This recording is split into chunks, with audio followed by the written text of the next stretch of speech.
Hello everyone, welcome to EPG Pathshala program in linguistics. Today we will discuss the module Language Use and Language Attitude from the course Introduction to Sociolinguistics. I am Reshma Jacob from Center of Linguistics JNU and I will be speaking on behalf of Dr. Aditi Ghosh of Calcutta University. The study of language use and language attitude has been among the most frequently undertaken studies in the field of language change, language shift, and language maintenance. The key assumption behind such studies is that a careful investigation of the partners of use of a language in different spheres of life, along with an analysis of the beliefs and values associated with those languages or language varieties, can help us predict the future course of those languages in terms of their survival. The study of language attitude in some form or the other has been prevalent since the early years of sociolinguistics studies and applied to variations within a single language as well. Labov's work in New York City in 1966 and Martha's Vineyard in 1963 formally accessed feelings about languages and looked into its impact in language change. His work in Martha's Vineyard in 1963 demonstrated that the occurrence of the non-standard local variants of diphthongs in words like house, out, right, light, etc. is driven by an unconscious inclination of the speakers to project the islander identity and to distinguish themselves from the summer visitors who came from the mainland United States to spend holidays on the island. In the New York City study, the variant pronunciations of several phonetic variables, including the loss of pre-consonantal and word final R in words like car, for, dart, etc., were seen to be motivated by a desire to emulate the speech style of the higher social class. Other than sociolinguistics, study of language attitude is also frequently used in the field of second language learning, as it is seen that a positive or negative attitude towards a language can greatly influence the proficiency of the language learner. In this module, we'll discuss how exactly does that work, and the study of language use as a part of human behavior and the study of attitude are inherently interconnected. The attitude studies are integral part of the study of social psychology, and it can be said that the attitude govern human behavior in different spheres of language, and the only way to study attitude is by studying human behavior as they reflect attitude. On the other hand, attitude towards something stems from the observation and evaluation of human behavior. Precisely, it can be said that the behavior stimulates attitude. It is important to note that issues related to language use and attitude may affect all walks of life. We may also notice in our everyday experience that positive or negative attitudes towards languages or accents permeates almost the entire society. For example, certain languages or language varieties for that matter and its speakers are held in higher esteem than others. Such an attitude towards language results in greater spread of those languages. Similarly, competent users of those dominant languages often get better respect or even better social and economic prospects. The other non-dominant languages and their speakers are often associated with lower social status, lack of education, inefficiency, and lack of intelligence. Based on attitudes, the linguistic and cultural stereotypes are formed. Such an extreme positive or negative attitude towards a group contributes in forming prejudices, and this may even generate interlinguistic or intercultural conflict. In case of language varieties, the non-standard varieties are often wrongly seen as incorrect or impure or even corrected versions of the standard, and speakers of these non-standard varieties are often seen as uncouth or ignorant. In this module, we shall discuss the significance of language use and attitude in studies in different areas of sociolinguistics. Now we will discuss more about language use. The study of language use is based on the understanding that in a multilingual situation, choice of language is systematic rather than arbitrary. The competent speakers make conscious or unconscious assessment of the social situations in which the interaction is taking place, and they select the appropriate language or language variety from their linguistic repertoire that they feel is most compatible with the given situation. The choice may be partially individual, but generally it is guided by social norms. As each competent member of the linguistic community has a definite perception about proper usage of languages in a given situation. This ability to choose the right language or to choose the correct language variety based on correct assessment of the social context and adhering to the existing socio-cultural norms may be said to be part of our communicative competence. Communicative competence, as put by Delheims, is an ability that enables successful communication and which comprises of linguistic as well as socio-cultural competence. The study of language choice in different situations reveal a general trend of language use in a multilingual situation. It also shows the relative prestige and vitality of languages in the given society. For example, languages that are socially considered to be more prestigious or high languages are used in formal or more prestigious domains, such as during a formal interview or a bureaucratic meeting or an academic lecture. Languages that are generally chosen for interaction in a family or with friends are usually local vernaculars or native languages with relatively less prestige and sometimes marked as low language. We do not interchange these varieties in our use. All of us as speakers of that language know what to use where. As in, we do not talk so formally with our friends, and we do not use our local vernacular in a formal television interview or while giving an academic lecture.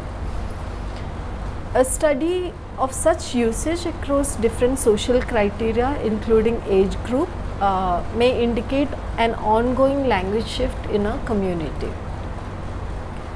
Systematic study of language usage in different domains can be traced back to Fishman and Ferguson. Fishman expanded the notion of diglossia proposed by Ferguson in 1959. It says how in some specific cases the high and low varieties of a language are functionally distributed in a society in such a manner that one variety is never used in a social situation in which the other is used. Which means that the high variety and low variety are never used interchangeably. They have specific domain and they are always used in those particular domains. This distribution is different from the common standard and dialect distribution, which may seem similar since the standard variant is also used in more formal situations and the dialects or other non-standard variants are used in less formal situations. However, the diglossic distribution of the H and L, the high and the low varieties of languages, differs from the standard and dialect distribution in two main aspects. Firstly, the diglossic distribution is much more crucial and more socially imperative than the standard and dialect variety, or vice versa in a diglossia. Secondly, unlike standard and dialect situation, the diglossic distribution is a relatively stable situation and remains unchanged for a long time, and this may go on for even centuries. From the point of view of language maintenance, the most significant contribution made in this theory is that it demonstrates the possibility of a systematic and clear-cut compartmentalization of language varieties across different domains of use. This draws attention to the fact that language choice may correspond regularly and significantly with a number of non-linguistic factors, including situations of language use. Fishman in 1965 extended the concept of diglossia in bilingual situations where such distribution is applied to different languages instead of language varieties, as it is a useful tool in understanding the different types of relationships between languages in multilingual situations. He proposes a distinction between diglossia and bilingualism. Bilingualism, as opposed to diglossia, appears in situations where the functional distribution of the respective language is less rigid and less socially determined and relatively more dependent on individual choice. In a society with multiple languages, there can be four possible types of situation. That is, first is with both bilingualism and diglossia.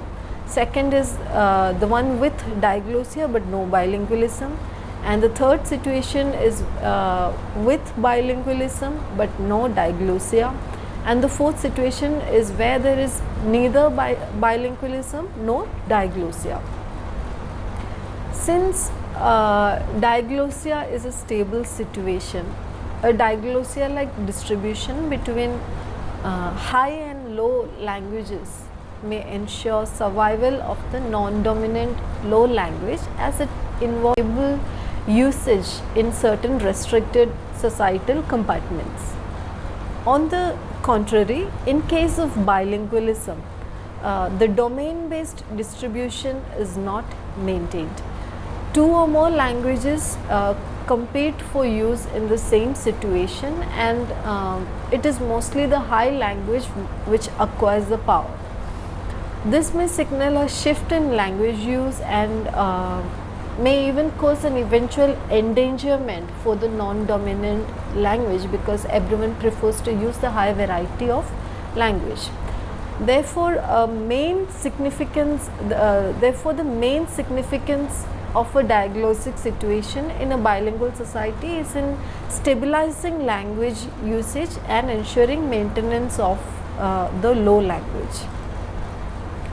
Domains of language use can be understood as a cluster of characteristic situations around a prototypical theme, which structures both the speaker's perception of the situation and their social behavior, including language choice. We'll now discuss about language attitude. Attitude in general can be defined as a set of evaluation, belief, judgment, or thought about something. Attitude studies originate from the studies of social psychology.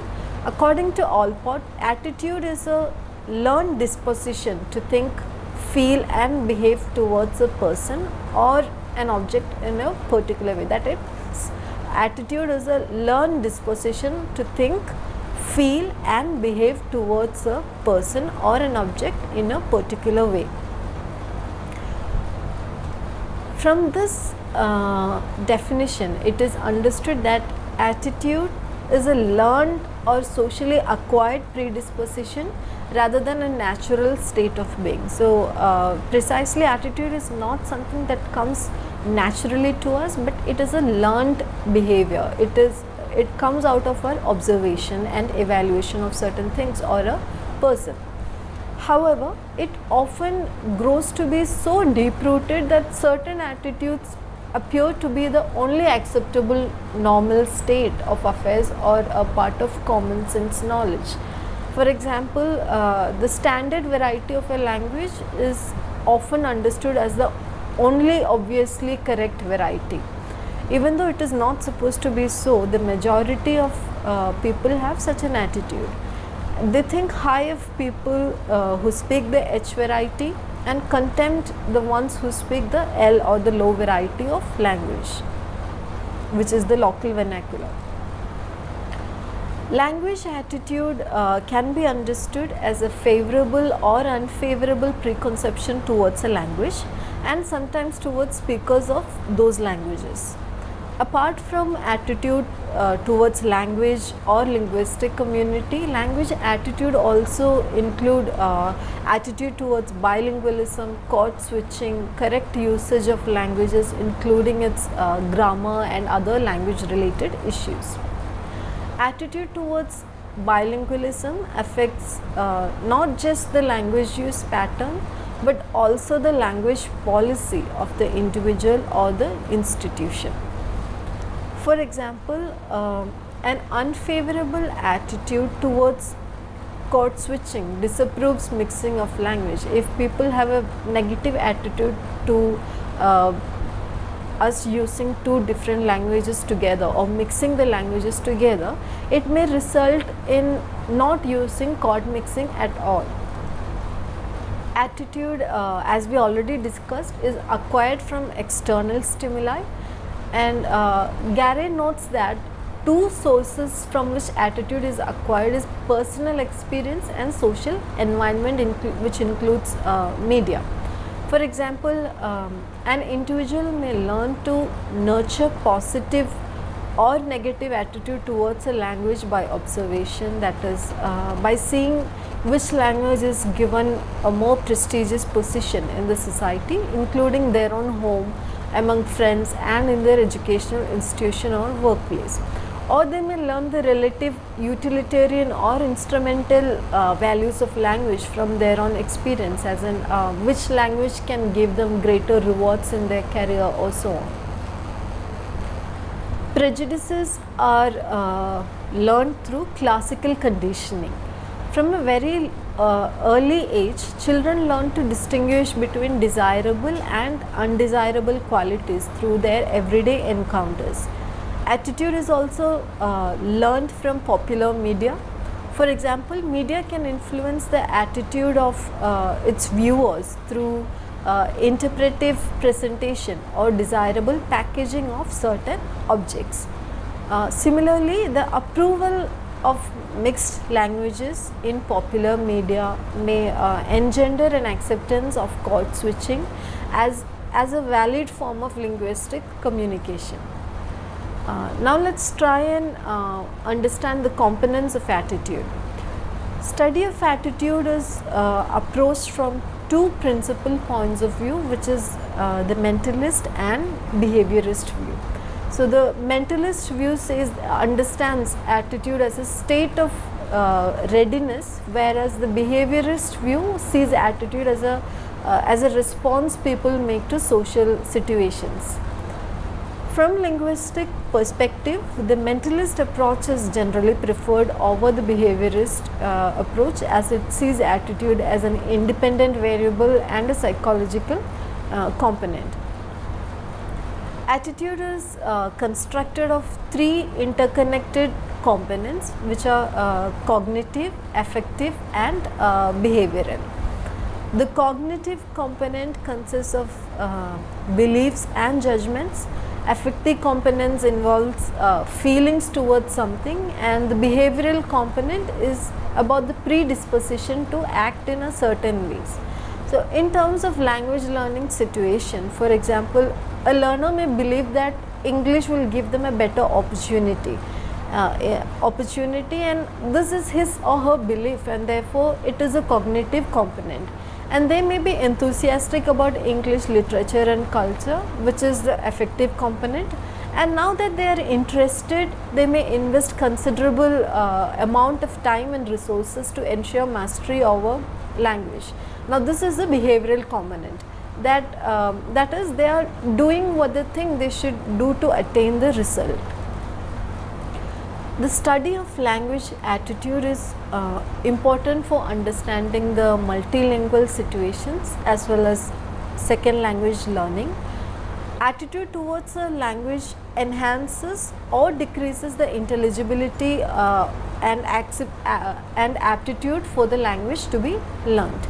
People find it easier to understand and accept languages and dialects that they admire, since it gives them a motivation to do it. Similarly, if you do not like a language, you may not want to invest so much time in learning that language, which is a negative attitude, and hence it hinders the aptitude.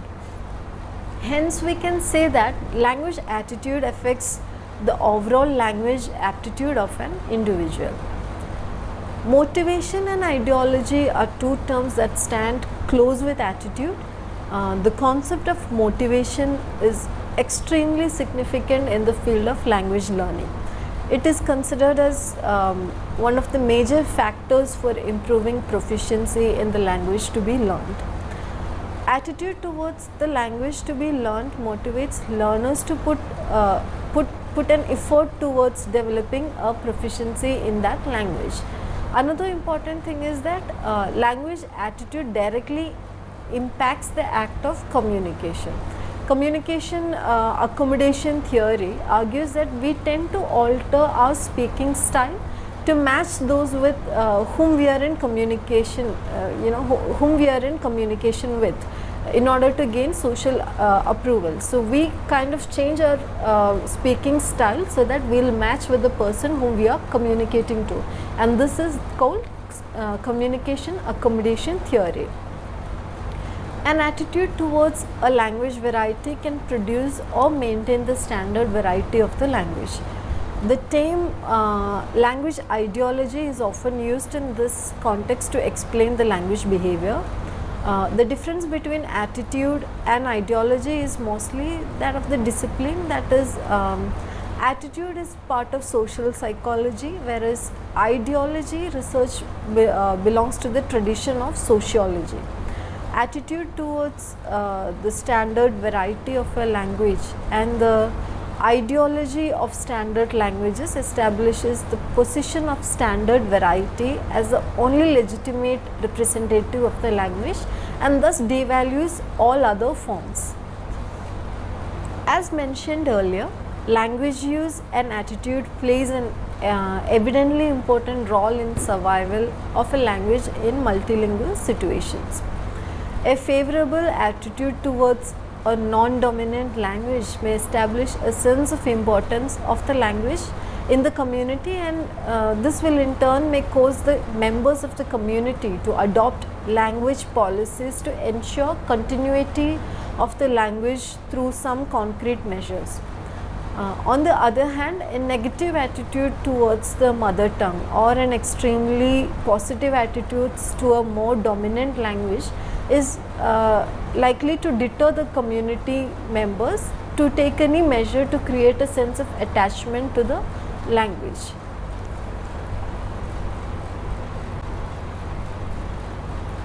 On the other hand, a negative attitude towards the mother tongue or an extremely positive attitude towards a more dominant language may stop the community members from taking any measures to create a sense of attachment to their mother tongue.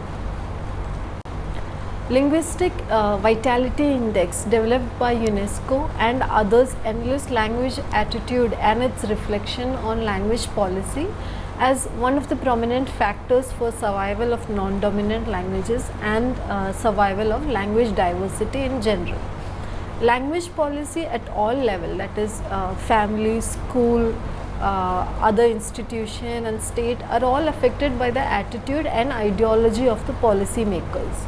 The attitudes that determine the policies are not just that towards a language, but that towards a language diversity as a whole. Language policies based on the ideology of linguistic human rights may nurture more positive attitude towards diversity and make provisions for multilingualism to flourish. There are different methods to record language attitude.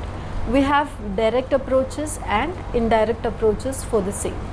Direct approaches usually consist of a questionnaire survey with direct questions pertaining to the issues related to the language or the language community and the interviewer's responses to them.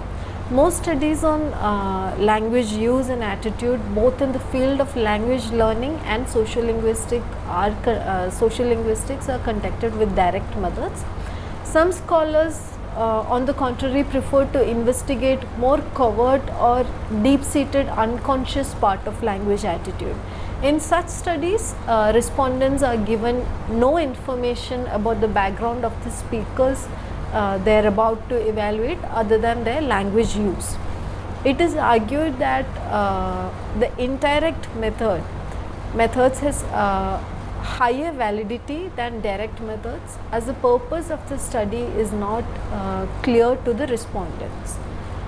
I hope this module helped you to understand the concept of attitude, language use, language shift and language maintenance. Thank you.